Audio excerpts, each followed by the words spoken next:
Mindset.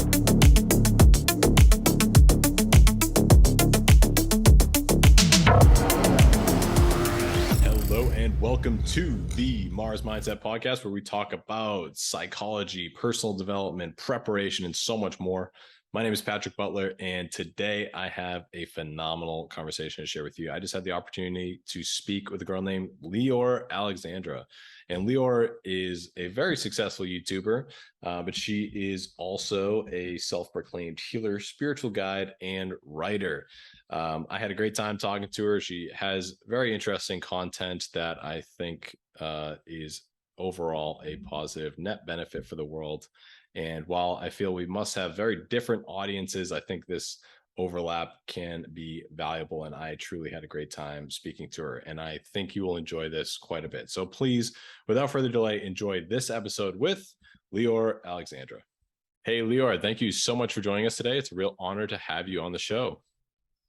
It's such a pleasure to be here. Finally, we talked about it for a while.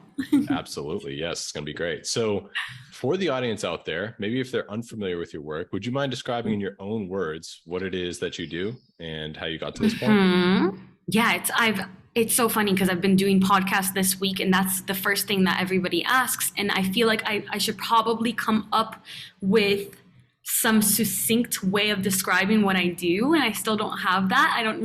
I just do a lot of different things, and I don't really limit myself to any definitions. But some of the things that I do is, obviously, I have a YouTube channel. I have that platform. But what I do in this reality as a human is I'm a healer. I'm a spiritual guide. I create spiritual, meaningful, purposeful jewelry. And I'm a writer now. And how I got to this point, that's a whole story, Patrick. Absolutely. It's a whole thing. Well, how about we start with YouTube? Because you've grown to a significant level of prominence on YouTube. And for many, that can be quite a challenge. And I'm curious where it began for you. Where did you have the idea to start posting on there? So since I was younger, I wanted to be an entertainment news host. Okay. That was my ultimate goal. And I went to USC and I studied communications and broadcast journalism. And while I was there, towards the end of my college career, I was taking this broadcast journalism class, and I started to upload videos. And then back then I was talking about veganism and all this stuff, and I was watching a lot of YouTube. And being a YouTuber was not really one of the things that I wanted to be an entertainment news host. That's really what I wanted to do. But I was watching a lot of YouTube myself at the time while I was in school, my last year in school. And I had these two YouTubers I would watch all the time. They were, at the time, Koi Fresco and Ralph Smart, which is Infinite Waters. And I got so much joy when I would watch them, and so much inspiration. And the way that my day unfolded would be so much more uplifting and inspiring and productive when I did watch one of their videos in the morning. And then it was November 2016 when I just had this realization, like, I've been studying the law of attraction since I was 14. I know what I'm talking about. I can teach this stuff. I have something to say. So I started making videos, and I had very small, slow success. And then I graduated. I started working for Daily Mail. I was also working at TMZ, and I was interviewing to be an e-news host. I was in the process. And one day I was at Daily Mail. I was working for them. I was working my ass off for them. I was working way harder than anybody else was in that office. I was producing a lot more content and getting paid a lot less than anybody there. And it wasn't so much about how much I was getting paid. It was more about how burnt out I was feeling and how alive I felt every time I would go home and record a video instead. And I realized, like, I have to do this. I have to go full-time on YouTube. I had less than 10,000 subscribers. I had probably like around 5,000 or 6,000. And I remember I was living at home at the time. So thankfully I did have a support system. I had my family support, but I was living off my savings and off the money I was making from Daily Mail at the time. I had worked since I was 16, but I took my dad to dinner, and I wanted him to back me up, because I needed to know that I had like a backup plan right? Like not so much a plan B, but in case this absolutely goes to hell and I never make a dollar off of this, but it's what I love to do, will I be okay or will I end up on the streets? So I sat my dad down and I told him, Abba, like it's either now, it's now or never. Like I need to do this. This is what I feel like I'm supposed to do in my life. And I just want you to know I'm going to quit my job, everything that I've studied for up until now. I'm giving it all away. I don't want to do entertainment news anymore. I'm tired of writing about Kim Kardashian's ass. I'm tired of writing. There's a meme, Patrick. There's a meme of one of my articles. I have to tell you about this. It's like a very big meme, okay? I found it a couple years ago, and my name is there and everything, and it went viral. And it's such a symbolic representation of how a Daily Mail, they tell you you get the topic of what you're writing about, right? And it's the most ridiculous, mundane, mindless, numbing topics. I had to write an article, I think it was about Jennifer Garner, if I'm not mistaken, about her jumping over a puddle. Fascinating stuff. A whole article about that. And I found a meme of the picture, the title of that article, and my name, and it was just like viral. It was, and I don't blame them. That's hilarious, right? And that really it snapped me out of my daze, and I realized I have something meaningful to give to the world. I have to do this. And then that month, it was March 2017, I had this whole identity shift that I had to go through because my videos weren't doing that well, but I loved what I was doing. But when people asked me what I did, I was embarrassed to tell them that I do YouTube because, you know, it wasn't popping off. It wasn't doing so well. And so I said other things. I would say that I'm still in entertainment news. And I had this realization that if I want to take this stuff seriously, I'm going to have to step into the identity of what I want to be at the time, right? And so I began that month to start saying whenever anybody asked me, like, how's YouTube going or what do you do? Say, I'm a YouTuber doing really well. In that very month, the month that I went full time, I had a video go viral and I got like 50,000 new subscribers in 1 month. And it was just, my puppy's crying if you can hear him. And it was just, it was that shift in consciousness and taking myself more seriously as what I want to be that kind of opened the energetic floodgates of success in that field. And then it was just full-time content creation. And I didn't make a dollar for a year and a half, but I didn't care because I was coasting on my joy and my passion and my bliss.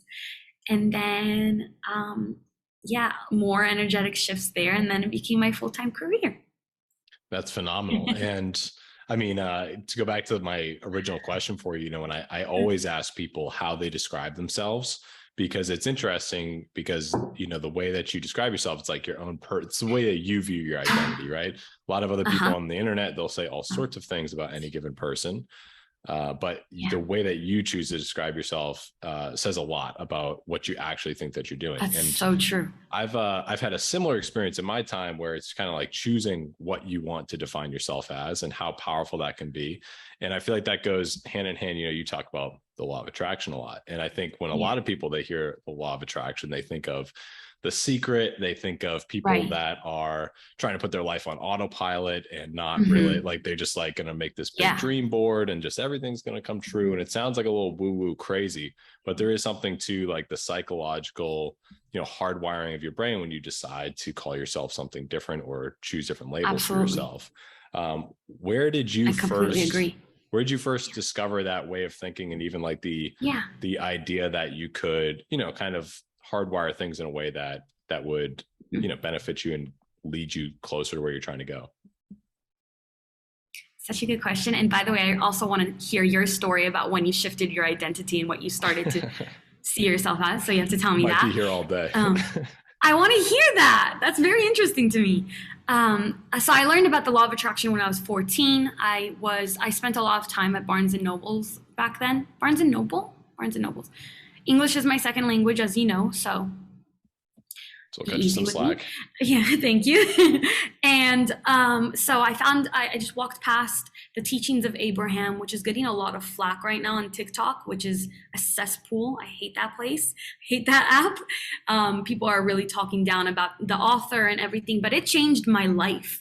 And it's a testament to where I like the success that I've garnered and the way that I've been able to affect literally thousands of people's lives, to the things that the feedback that I get, the people that come back and tell me like, I listened to you a couple years ago and now I do this, this and that. And it's just like, how can people deny that? How can you deny it? But back then, when I read the teachings of Abraham, the law of attraction, I didn't understand. I understood kind of like positive thinking and stuff, but I never really got the esoteric concepts of thought forms and energy and the quantum realm and all of that until the last 3-4 years, right? With my brain developing and all those concepts that I had filled my mind with as a teenager, finally kind of taking root in my brain and understanding that the subconscious mind, yes, Dave, thank you. You want to be a part of this? Understanding that the subconscious mind is what creates our reality. What? Let me give him a treat real quick. Sure. All good. But he's just looking at me and barking. What are you trying to say, baby? He's trying to get his word in on the interview. Yeah, he wants to be a part of this. He wants to remind everybody that I manifested him too. Go, puppy. Take a nap. Take a little nap. Okay, hi. So I was saying, understanding the concept that the subconscious mind is what is the hologram that projects onto reality, right? So it's all really, I mean, my beliefs now kind of align with the best physics that we have. So it's not so woo-woo anymore. You know, there's a lot of research coming to back this stuff up, that reality, you know, the observer effect in quantum physics, like reality kind of unfolds based on your perception. And so much of how we see, so much of what we experience in life is based on our perception. And so, yeah, in the beginning, it started with positive thoughts and speaking what I desire into reality. And it started on very, you know, I was 14. So I was teaching my friends how to manifest their crushes.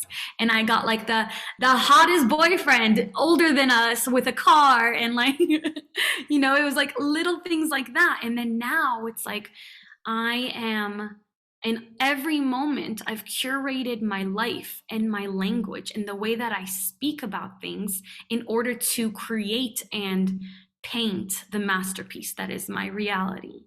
And I'm not sure if I'm still on topic of the question that you asked. I'd say so. You know, it's about just that wiring of your mind, and like the self-talk is something that I pay a lot of attention to, that I think a lot of people underestimate. And I think also, like, when you talk about the subconscious mind and these sorts of things, and like where we're at with physics, it's I think as time goes on and people start to understand, you know, little aspects of how our minds work, we start to realize that we know much less than we thought we did before. Totally. And when you think you know everything, then, you know, it's almost like or if you think that science is sort of settled in a particular way, it can be almost depressing, or it can be, you know, it can lead you to thinking that not much, say, magic can happen, you know, however you want to define that, right? As opposed to, you know, when you realize that we really have a very limited understanding of how our brains work, and we have a very limited understanding of how consciousness works, it's like all of a sudden that gives you the opportunity to believe that you can alter the reality that you're in. And I think you can see that on like a really micro level. And I think people will even believe in that on a micro level, where if you basically tell people, hey, stop saying like you're stupid, you know, like stop saying like, you're an idiot.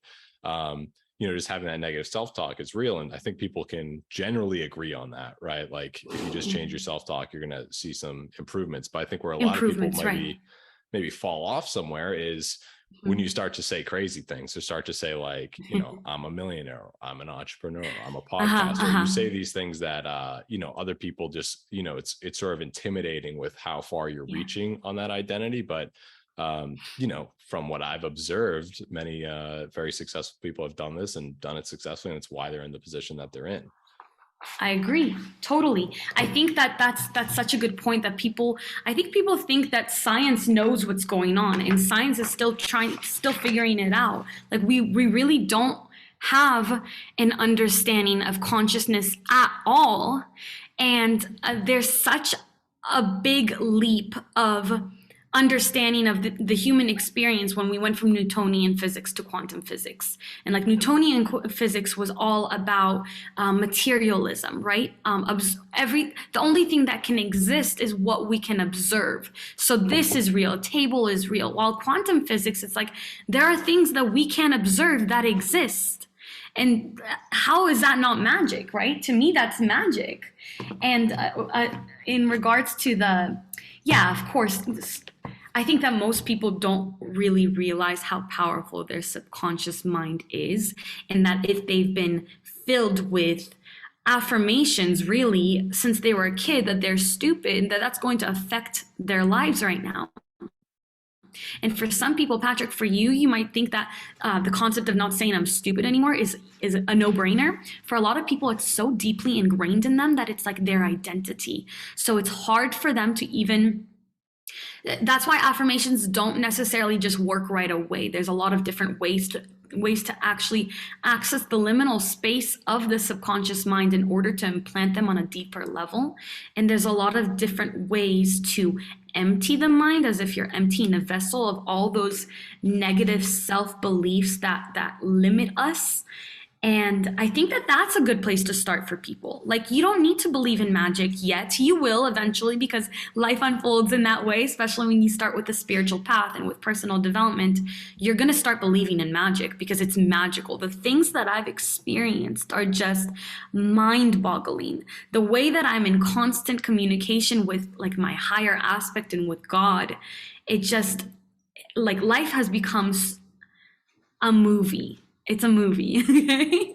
But starting with getting acquainted with your subconscious mind and realizing that 95% of what you see in your surroundings, I think I tweeted this the other day where it's like, or it was a part of the book that I shared.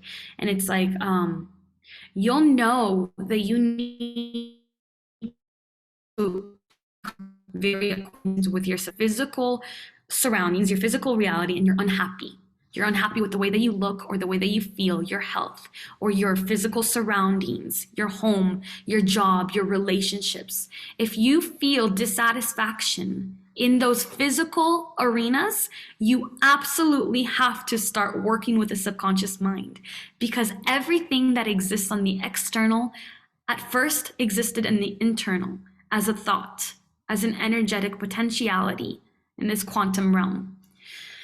And people's life unfolds in certain ways when they're taught their entire life that they're stupid or they're broke, and then they take on those stories and then they end up being stupid and broke. But that doesn't need to be your destiny. And so I think starting with the subconscious mind in a very practical way, getting into hypnotherapy, getting into meditation, those are things that, without you needing to know what exists there, you're going to start letting go of those neural pathways, those really deeply ingrained self-beliefs. So just emptying the mind. And then affirmations, choosing to take on different beliefs about yourself. 100%.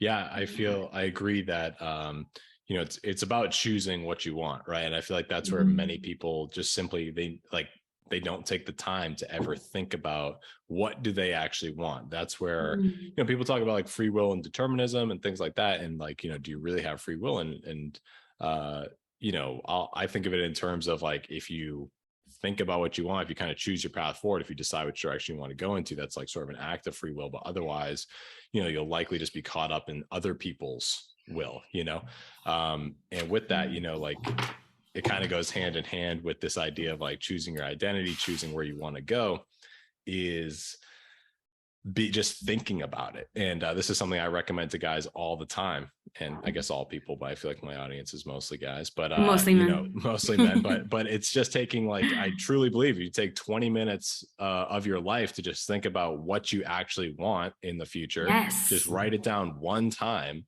That thought exercise can set you up for the next, you know, it could be the next few decades of your life are spent pursuing that path, Totally.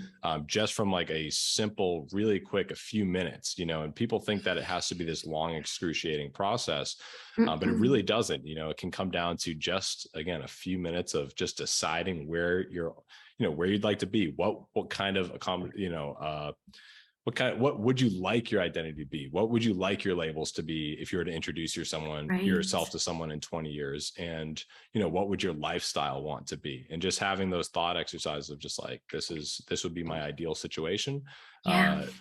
is a step that just few people ever take the time to do. But if you do, then oftentimes, you know, you'd be surprised what ends up happening. And I've had that same experience where, you know, it sounds a little crazy, but, you know, you write something down, you look back at it 2, 3, 4 years later, and you're shocked at how much of it ended up happening. And whether Yeah. it's, you know, whether it's just the act of writing it down and casting it off, or if it's just kind of what happens mentally, you know, in your mind, and how you physically change from that exercise, you know, your habits and behaviors over time. Whatever it is, it Yeah. works, right? It's kind of like the placebo effect. It's Totally. like it works, right? Like, it doesn't have to Yeah. be Yeah. real, it still works. Yeah, you don't even need to know how it works. Yeah. And thinking, so, you know, my audience is primarily females, 90% women. So, so I don't necessarily always talk to men, but if I can talk to your audience, I think that the way that men would really understand this concept is having a mission and kind of like creating a mission statement for yourself and for your life. Because a man who doesn't have a mission it's listless, right?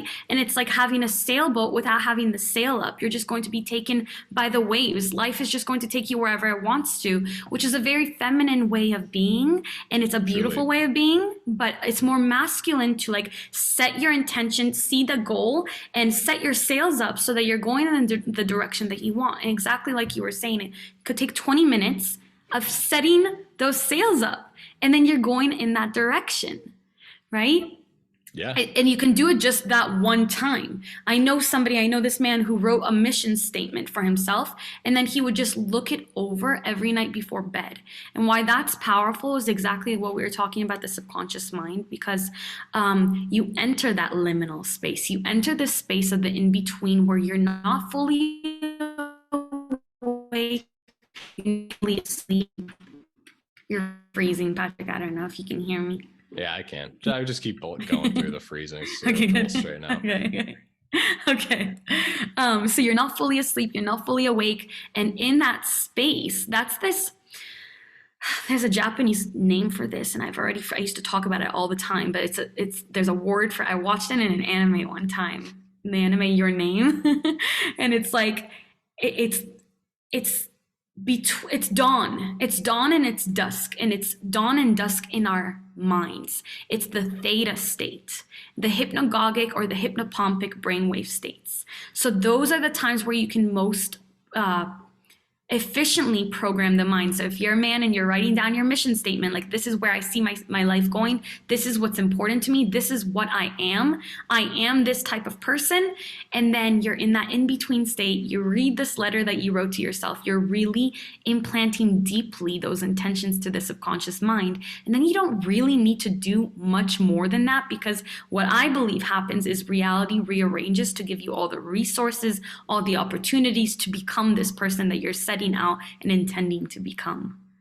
Sure. And I think you can look at that another way too, where, you know, like, in one hand, in one direction, it could be reality is performing to, you know, your wishes and desires and things. You know, personally, I view it more from the perspective of like what you, I know you do. like, sort of what if you choose to be optimistic, all of a sudden you find the optimism in more things. And there's plenty of studies on that with the subconscious mind, where you can show someone sort of like a half finished drawing, and your brain will fill in what it thinks the rest of that drawing is.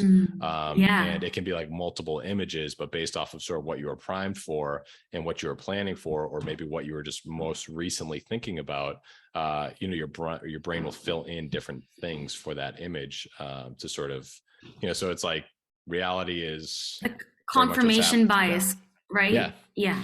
Yeah. I believe. Okay, we can say it like that.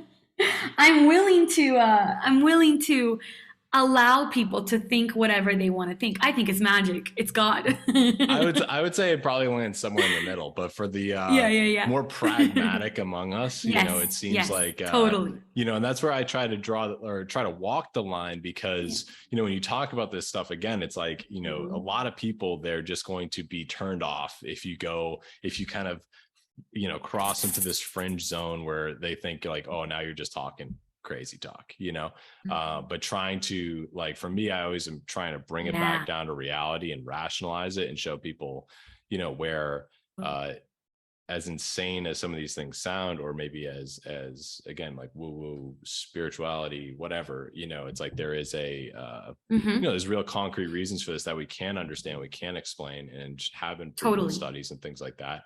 And that's where it's a delicate line to walk. And now I want to ask you, related to Yeah. this, is like personally, when I look at, I know a lot of people that have sort of, you could say, let's use the word, manifested a world for themselves, right? Thank you. They've they've crafted their future, and it's coming true. And I know some people that have done this in a way that's like unbelievably admirable, and it is mind-blowing to see like the success that they've created in their own lives from like where I knew them many years ago.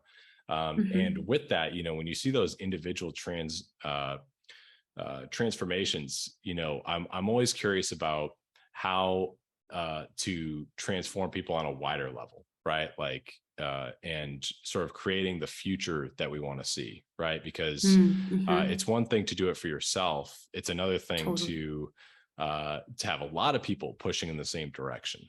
And I'm curious if you ever think about the future in this regard, as far as like what direction are we moving into? Because I think, like, especially right now, we're at a really unique time, politically, historically, whatever you want to call it. We're on the cusp of something that's never existed before, with the technology that's in our hands and the speed of information flow, and humanity as a whole is at a sort of unique crossroads. And it seems like we're going to go the way of, kind of technology controlling us, or us, staying above technology, something along those lines, and or completely fusing with technology.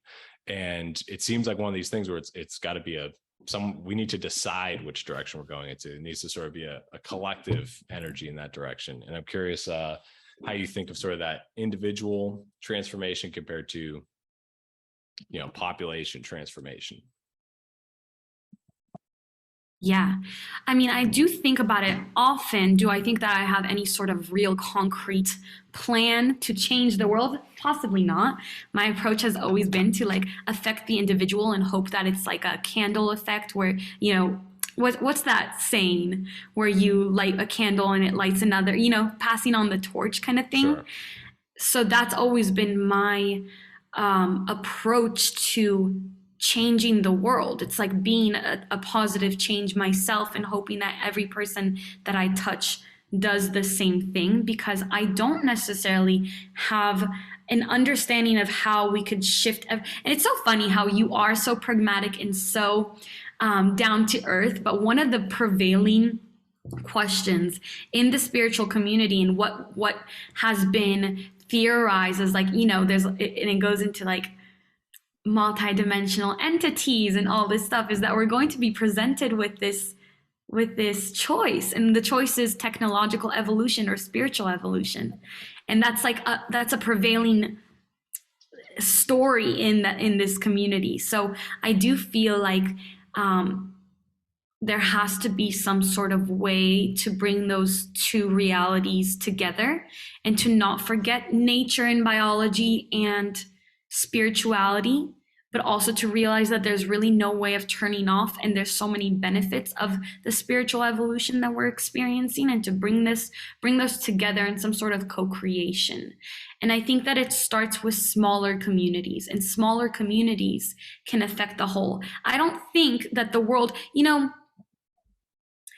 we would need exactly the opposite of what we're afraid of this agenda that's coming in, this new world order, which I don't know if I'm allowed to talk about it. That's like this this world, this international kind of government where they rule everybody, and instead of moving in that direction, we move in the direction of small communities leading themselves, and people caring about each other again, and moving away from individualism into collectivism. And I think that in regards to manifestation, and not just manifesting our own beautiful existence, because just mine, even though I could be an inspiration to others to do their own, to free themselves from the shackles of societal programming. We want obviously everybody to thrive, and I believe that everybody can thrive. So utilizing the power of collective manifestation and kind of just activating people, awakening people, assisting people in their awakenings as they wake up to this reality, because there's a lot of people who don't understand what's happening with this time on the planet right now, and they don't see how big it is, and they're completely giving their agency over to people who are making the decisions for them. So it's kind of like activating each person, each sleeper, and showing them we have this decision to make, and that it starts, in my opinion, it starts on the individual level of living better and choosing better and seeing where that takes us, I guess. That's what I have for that. I wish I was a better community organizer, because I would make some shifts in this world. Maybe you need to update the labels you give yourself. You're so right. I know. That's exactly it. And see, conversations I love, I hate that. Okay, so I love conversations like this, and I dislike that we've moved into this era where conversations are so they're not triggering in any way. Not that this is in any way triggering, right? But that we can't talk to each other in a meaningful way, because when we do pick up on those little things for each other, that's when we can improve ourselves, right? And I feel like we're just like moved into this kind of reality where words and conversations are so censored, and it's so hard to talk about things that no one can really make any sort of meaningful changes in themselves and in the world. Kind of like in this stagnant space. Well, I think it's kind of one and the same with what we're talking about, where, if you're sort of coming from like a very solid state of mind, one where like you think about what a solid is, where it's like, it's a bunch of molecules crammed together, and there's like, there's no moving it, there's no changing it. It's not going to fit into the container that it's in, right? As opposed to being in a more fluid state of mind, and more fluid, kind of having a more fluid idea about yourself, right? And some people, I feel like, are afraid of that, because they think, oh, if I kind of like let that guard down, then who knows what's going to happen, like they're going to the worst, maybe they're worried about like sort of the worst aspects of themselves, as opposed to being able to lean into that. And so like being able to be, it sounds like some it sounds like something I don't want to say, but being fluid with your identity, not like in the way that not attaching to labels, not attaching to how you see yourself. I think that's right. That's kind of what you mean. And as opposed to like fluid with your gender identity, I guess. Yes, I understand that. Yes, I got that. A lot of people in that world may actually find themselves, sort of sticking to very hard on different things, even though they're declaring themselves fluid. But that's a whole different story. But I'm totally with you on that, by the way. Like, I feel like we've gone into a place where labels are a lot more important than people are real. They're putting, again, those shackles on themselves through those labels, and we should move away from that. That's the goal. You're being a little bit too solid in any one way or another. Exactly. And that's sort of also where you see the ego kick in, is like if you tell someone something that conflicts with their own vision of themselves, then the normal response is it's a blocky response. It's something where it's like their defense comes up, as opposed to just being sort of accepting of that and willing to allow it to just do its thing, right? Yeah. Totally. 100%. Yeah, I mean, I'm all for, I think that what people are really afraid of is kind of also the mystery of the world, and we cling on to these labels and to the way that things are, and to some very like tightly held beliefs and identities, because we're so afraid of the truth of reality, and the reality is that we have no idea what tomorrow or the next moment brings. Everything can change in a minute, in a second. And again, it's that Newtonian mentality versus the quantum mentality. The Newtonian one is like, what will happen in the future is what's happened in the past, and there's no way around that. It's just cycles, right? And there's some truth to that. But then when you look at the quantum perception of reality, literally anything can happen. Like, who is to say, and I always have a really hard time saying this, conceptualizing this, but who is to say that tomorrow we don't have gravity anymore, that in the next minute gravity doesn't just stop? We don't have, like, yes, in a very scientific, rational way, we observe the past. I need to incubate this thought a little bit more.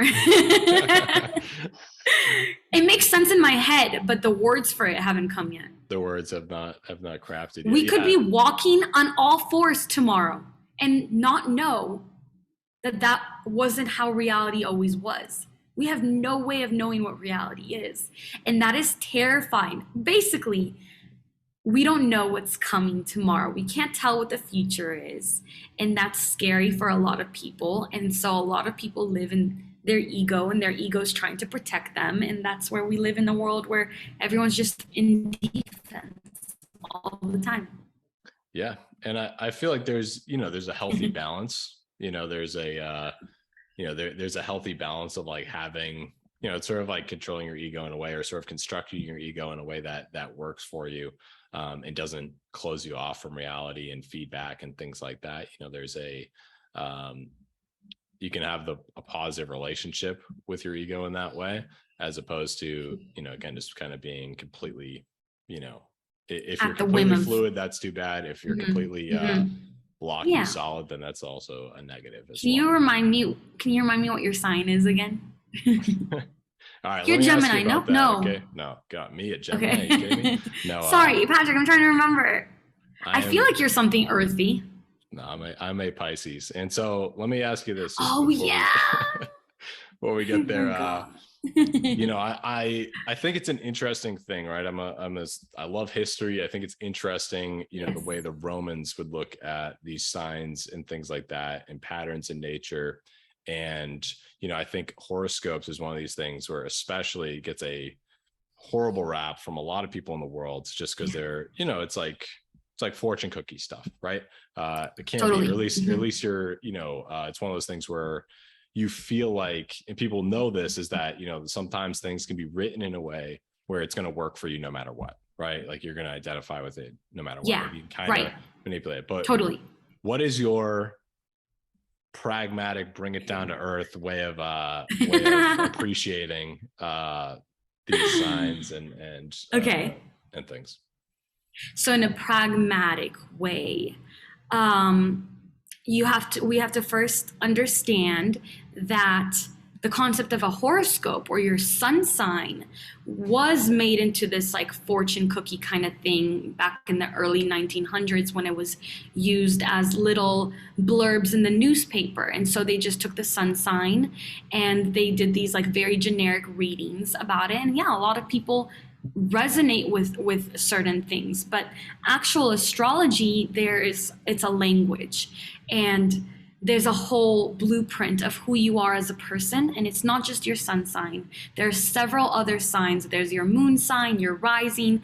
There's the way that you communicate, the way that you love, the way that you fight, your past, your future. And it's like math, and it's also another language. It's all symbolism. It relates to mythology. It relates to the collective unconscious and the archetypical energies that exist in there.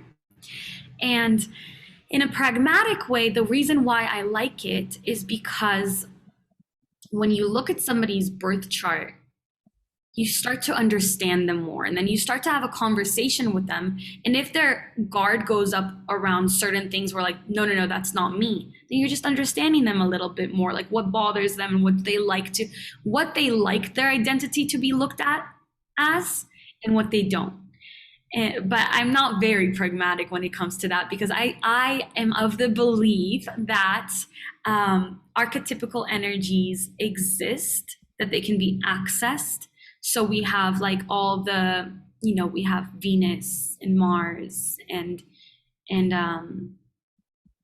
all these energies, Saturn. And I think that they're almost like these entities that breathe life into the planets. And that, okay, so one of the best ways I've ever heard astrology explained was by this astrologer that I learned from for the first time. He said that the moment that you're born, your first breath of life, you breathe in the energies in that very moment. And that's expressed out of you through your life. Okay. So it's like this blueprint for your life. I don't know how to make that down to earth. That's a very big, like, spiritual concept, right? Sure. Yeah.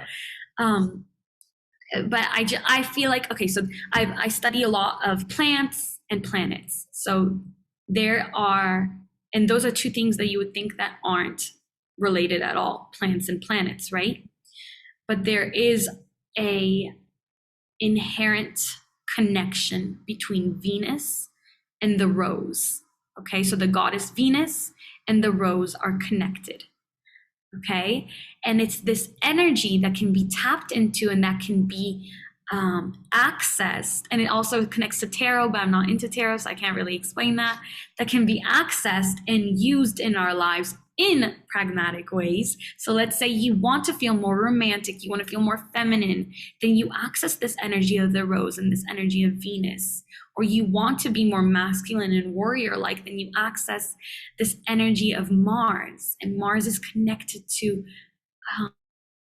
it feels like Mars would be connected to something like the tobacco plant or some sort of masculine plant. Okay, so it's these energies that you can access throughout your life.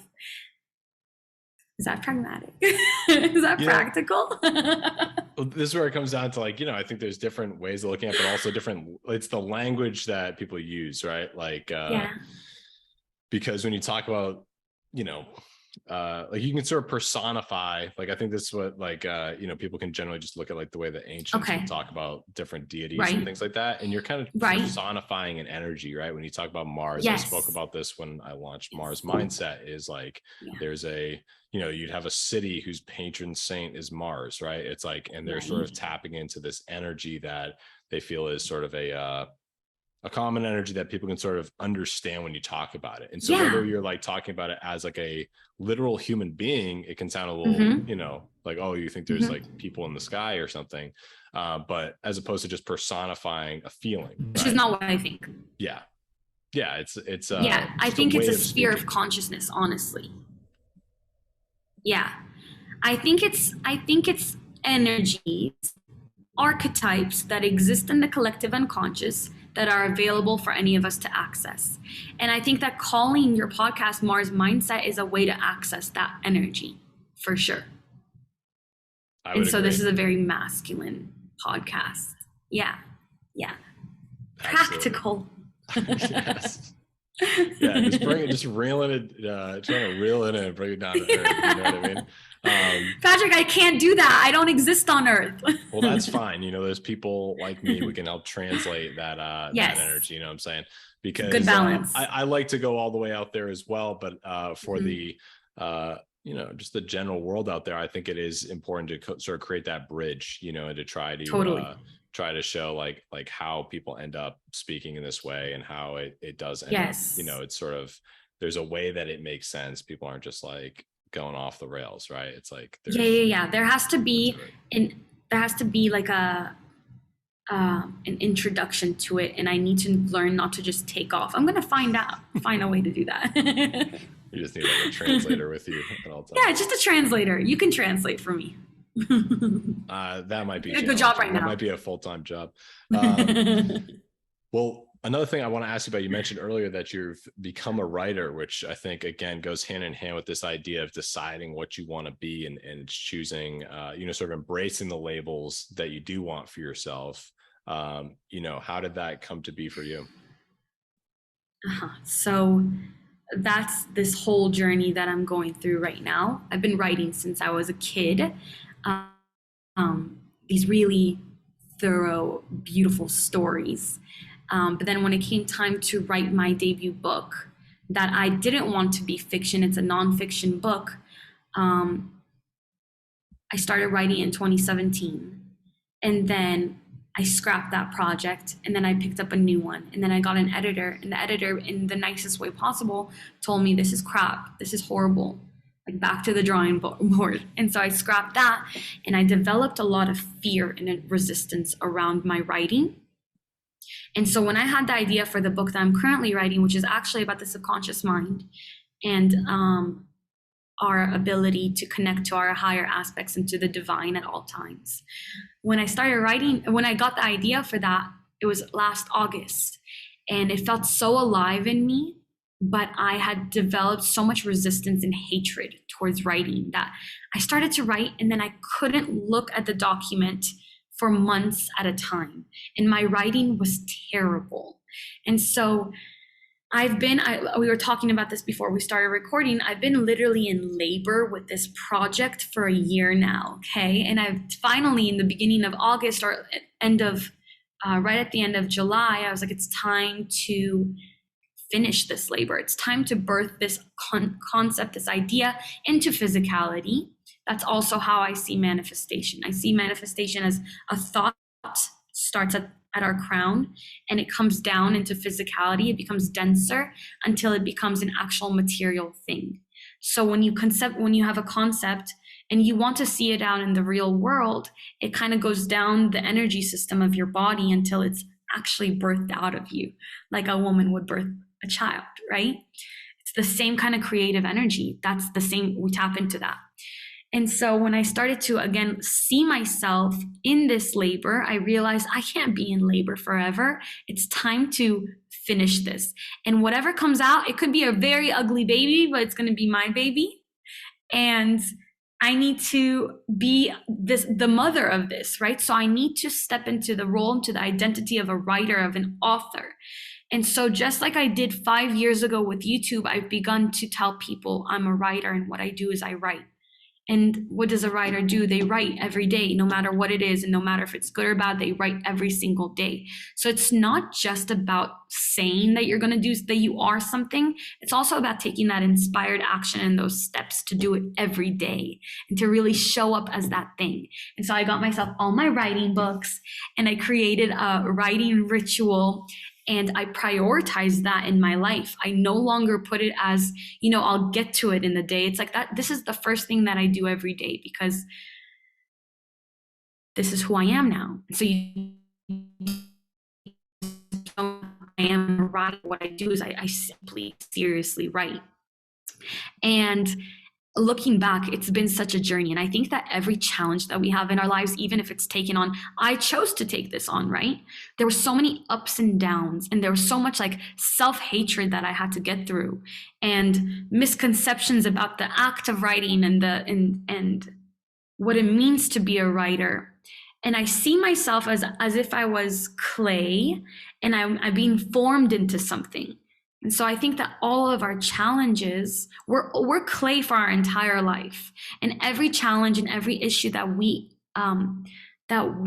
take on or that we face is shaping us into this vessel that we are meant to become in one way or another. And so I've seen this past year as such a shaping of my character and my personality and who I am on earth in a physical way. And taking on that identity has just leveled me up. And I know that once this birth is over, once I have it in my hands, that's going to open a new level. It's like every level you take on a new challenge, right? And so that's been my challenge of the year, and I'm almost there. Excellent. Well, that's phenomenal. And it's, it's cool to see just in real time, following your tweets and stuff, seeing it sort of change in real time to the point where I know you'll get this book out, and, the wider world will perceive you as an author, as a writer. Right. So it's just it's just part of the process. But one thing you said there, about get it through your crown, and then it becomes physical reality. Yes. I've recommended the book in the past quite a bit. It's called The War of Art by Stephen Pressfield, Oh, but it's very much, it's really quick, easy book to read, but yeah. it's one that I think a lot of people should check out because it really does a great job at summarizing the sort of idea of, the way that inspiration comes to you, and that it comes from doing the work. And that, in that book, it's Oh, I about love that. someone trying to be an author, right? He wanted to write a book. He wanted to be a successful writer, and face a ton of difficulty, a ton of failure, and things like that. But with it, he decided that if he was going to be a writer, he had to be a pro. And exactly what you've described, it's like, if you're a real professional writer, what do? You write every single day, no matter what. When you have that 8 hours in the day, which is like your time for your vocation or whatever, it's that you're spending that time doing that activity that would make you into a pro. You just mimic what the pros do. And I recommend the same thing for people that join my company, Better Earth, to do sales. It's like, if you're going to be a salesperson, if you're going to be successful in this business, you have to do what the successful professionals do, which is every single day you're going to show up and you're going to knock doors and you're going to prospect new clients. And even though they're completely different disciplines, entirely different disciplines, the rules are the same, which is, once you've decided what path you want to go down, it's a matter of just being a professional about it and doing what the professional would do. And then over time, what you find, and whether you want to perceive it in sort of a divine spiritual way of, the muse is gifting you inspiration and different pieces of information that'll help you along the way, or it's just the fact that you're showing up every day and you're doing the work and increasing your skill set, and that's naturally bringing you along the way and helping you get better ideas and things. However you want to perceive that, it's like the rules are the same. You just have to show up, be a pro. Totally. Yeah, you have to, if there's something that you want in life, you have to be that thing every day, right? I forgot about the War of Art. War of Art, yeah. There's the war, and then there's War of Art, right? I have to revisit it. Thank you for reminding me of that. 100%. And he has a couple other books too. I think the other one is called Do the Work and then Be a Pro. And it's very much the same, it's continuations on those ideas, which I've personally implemented in my life. And I've seen, yes. Freudian slip. You see that Freudian slip? You know about your life, your past lifetimes. Perhaps. We're getting there. We're getting there, Patrick. We're getting there. Yeah, probably need another hour to get there, but yes, and I think it really comes back to, it's the same thing where I appreciate the work that you do and what you talk about on your channel and things. Perhaps it's not, maybe what my audience enjoys and the way that yours. I'm so curious. I'm so curious of how. First of all, have you ever had a woman on? On Mars Mindset, you are the first woman. I have interviewed That's what I thought. many other women on Knowledge. On Knowledge, yeah, right. Yes. Okay, that's, first of all, huge honor. I hope I did my and I'm curious to see what people who are completely, because usually the podcast that I go on, it's kind of like the same frequency. We talk about the same kind of things. This is very interesting how a lot of what I talk about kind of needs a little bit of a translation for the person who's not so much into that world. So I'm so curious what people are going to think, and I'd love to hear about that. Well, I'm curious as well. I think, starting this podcast off with Andrew Tate, you're getting a lot of masculine energy, you could say. And so, but I do think that there's a place in a way to understand all these different things and to not be any, sort of full bore one direction or the other, is to, just kind of have an open mind and see sort of like, I like to translate the content of other people in a way that sort of makes sense to me, because there's a reason I look at anyone who's sort of doing what they want to do and they're finding success in their lives. And that's the common thread, so whether you're Leeor Alexandra or you're Andrew Tate, whatever it is, there's actually a lot of the same stuff going on. Oh God, it's really funny to hear that. Okay. mentally. I wouldn't say physically, but mentally for sure. The discipline and the action of becoming successful in your life and sort of reaching milestones that maybe you thought were impossible previously, or setting goals for yourself and achieving those goals and leveling up and working your way through one level to the next. It's something that, again, you see if you study successful people, you're going to see it in all successful people, that they've gone down this road, they've encountered similar situations, and that there was a similar process to getting through those levels wherever that specifically leads you. Yeah, And that's where, to me, it's it's important to think about this stuff and to bring in different ideas, because whatever gets totally. people there is great. You mentioned sort of what's those, you got to wake people up, it's Yeah. those red pills, right? It's getting people to view things in a way where they are actually in control, and they do have control over their lives Hmm. and their identity and Hmm. what their output in the world is. Yeah, I love that. Yeah, and there's different ways to go about it. I think I do offer a more feminine approach to it, and some people might resonate with that. Yes, I think they certainly will, and so this will be a great crossover then. Yeah. Leeor, with where I feel like I could ask you questions all day long, but I know you got some writing to do. So where or what would you like to leave the audience with? What if you could leave them any sort of final words, asks, anything like that, what would you like to leave them with?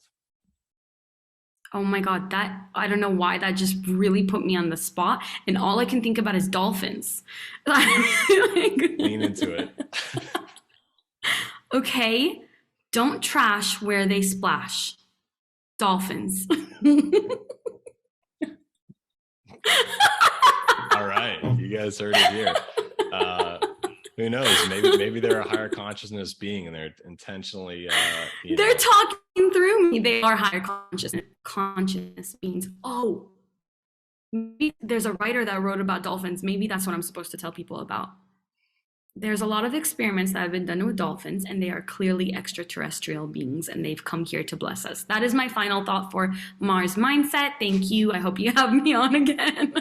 Sure, we'll definitely do it again sometime. Where should people find you on the internet?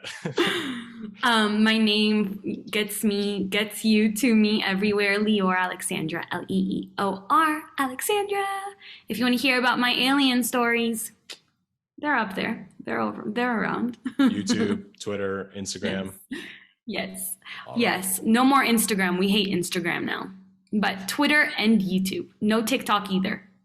Excellent. I agree with you on that. Those are definitely the two best platforms. Well, Leeor, Yes, thank you so agreed. much for your time today. It's been a great chat, and looking forward to seeing what you produce next, and look forward to Thank you, continuing to Patrick. see your success on the journey that you're on. Thank you. I appreciate you. Thanks for having me.